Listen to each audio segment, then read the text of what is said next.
ခုမြမနှစ်စန်းတရဲ့နှစ်ဦးကာလသမယမှာအားလုံးသော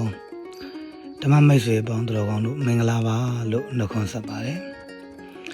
အဲ့နှစ်သက်မှာအားလုံးသောဓမ္မပရိသတ်ပေါင်းတော်ကောင်းတို့မင်္ဂလာပေါင်းနဲ့ပြည့်စုံဖို့အင်မတန်မှအရေးကြီးပါတယ်မင်္ဂလာဆိုတာကိုအားလုံးနားလည်လွယ်အောင်မြန်မာလူပြောရရင်တော့ကောင်းကျိုးချမ်းသာတွေရပြီးတော့မှအရာရာမှာအစဉ်ပြေအောင်မြင်မှုရတာကိုမင်္ဂလာလို့မင်္ဂလာသုတ်တံမှာပါရှိပါတယ်အဲ့တော့အခုရောက်လာမဲ့1388ခုနှစ်မှာအရာရာမှာအစဉ်ပြေဖို့အရာရာမှာအောင်မြင်ဖို့ဆိုရင်နှစ်သက်ကိုကြိုဆိုတဲ့နေရာမှာပျော်ရွှင်စရာနှစ်သက်တစ်ခုကိုတိဆောက်တဲ့နေရာမှာမိမိတို့ဘဝကိုစနစ်တကျကောင်းမွန်စွာဖြတ်သန်းတိဆောက်ဖို့လိုပါတယ်အရာရာခက်ခဲအရာရာကြက်တဲနေတဲ့အချိန်ကာလမျိုးမှာမိမိတို့အတွက်ကုသိုလ်ပြုခွင့်တွေစိတ်ကောင်းထားခွင့်တွေကိုချင်းစာတရားရှိမှုတွေမခက်ခဲမကြက်တဲဖို့အရေးကြီးပါတယ်မိမိတို့ရဲ့စိတ်ထဲမှာကောင်းမွန်တဲ့စိတ်ဓာတ်တွေမြင့်မြတ်တဲ့စိတ်ဓာတ်တွေများများမွေးနိုင်မယ်ဆိုရင်ကြုံတွေ့နေရတဲ့အခက်အခဲအကြက်တဲတွေကလည်းအမြန်ဆုံးကျော်လွှားနိုင်ကြမှာဖြစ်ပါတယ်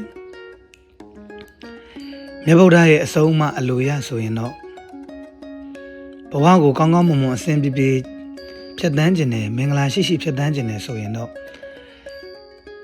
daily life လို့ခေါ်တဲ့နေ့စဉ်ဘဝကိုကုသိုလ်ကောင်းမှုတစ်ခုနဲ့စတင်ကုသိုလ်ကောင်းမှုတစ်ခုနဲ့အဆုံးသတ်နိုင်ဖို့အရေးကြီးပါတယ်မိမိတို့နေ့စဉ်ဘဝအိမ်ရထမျိုးလုံးနှလုံးပွင့်ကလေးကမိမိတို့အိမ်မှာဘုရားကျောင်းဆောင်ရှိတယ်ဘုရားရှင်ကိုရမကြီးရှိတယ်ဘုရားဆန္ဒကဘုရားတောက်တော်ကြီးလဲဘုရားပန်းလဲဗုဒ္ဓဝေယဝဆတွေလှုပ်ပြီးတော့မှကိုယ့်ရဲ့နေ့တစ်နေ့ကိုကောင်းမွန်စွာစတင်ခြင်းဖြင့်ကုသိုလ်ကောင်းမှုနဲ့စတင်နိုင်တယ်လို့တစ်ဆက်တည်းမှာပဲမိမိတို့အိမ်သူအိမ်သားအချင်းချင်းမိသားစုဝင်အချင်းချင်းညီကောင်မောင်နှမအချင်းချင်းအိမ်နီးနားချင်းချင်းချင်းရက်ွက်သူရက်ွက်သားအချင်းချင်းတယောက်ရဲ့အကျိုးကိုတယောက်လိုလားတဲ့မေတ္တာစိတ်တွေတယောက်ဒုက္ခရောက်တဲ့အခါမှာတယောက်ကတနာကျင်နာမှုဆိုတဲ့ကရုဏာစိတ်တွေတယောက်ယောက်အစဉ်ပြေသွားအောင်မြင်သွားရင်ထပ်တူထပ်မြဝမ်းမြောက်ပေးနိုင်တဲ့မုဒိတာစိတ်တွေဒီစိတ်တွေလက်ကင်ထားမယ်ဆိုရင်ဒီနေ့ကမ္ဘာလောကကြီးလည်းပဲအမြန်ဆုံးငြိမ်းချမ်းပြီးတော့အခက်ခဲတွေအကုန်လည်းကျော်လွှားနိုင်မှာဖြစ်ပါတယ်အဲ့တော့1388ခုနှစ်နှစ်သက်မှာတကယ်ပျော်ပျော်ရွှင်ရွှင်နဲ့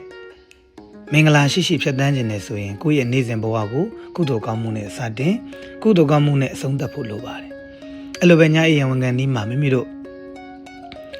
တရဏဂုံ3ပါးနဲ့5ပါးသီလစောင့်တည်မေတ္တာလေးပို့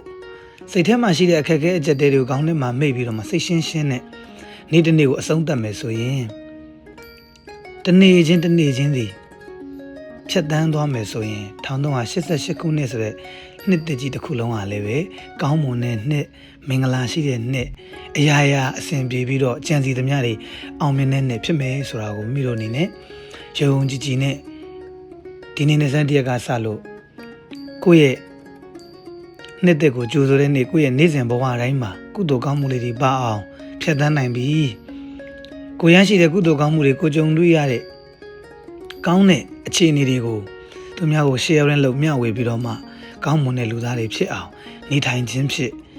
လာမဲ့1388ခုနှစ်ကိုအတူတကွကြိုးဆိုနိုင်တဲ့သူတော်ကောင်းတွေဖြစ်နိုင်ကြပါစေကုန်သတည်း